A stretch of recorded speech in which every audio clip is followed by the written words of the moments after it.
বন্ধুরা দেখতে পাচ্ছেন আমাদের এই পোস্ত গাড়িটি ফেসে গেছে, সেটা এখন টচন বাঁধা হয়েছে। এই আরেকটা গাড়ি দিয়ে টানা হবে, দুটোই মহিন্দ্রা 595 গাড়ি। আপনারা দেখতে থাকুন কিভাবে গাড়িটা উঠছে না ফেসে যাচ্ছে, আপনাদের সামনে তুলে ধরবো। দেখছি টানাটাও আপনাদের দেখাবো কিভাবে টানছে, কিভাবে রাস্তায় উপরে উঠছে না কি হচ্ছে। ওটা রাজু ভাই চালাচ্ছে আর আমি ক্যামেরা করছি। দেখি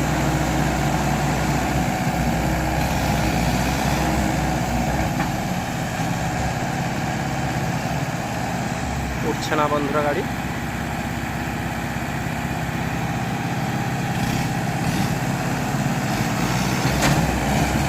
দেখো গাড়িটা এখন উঠছে।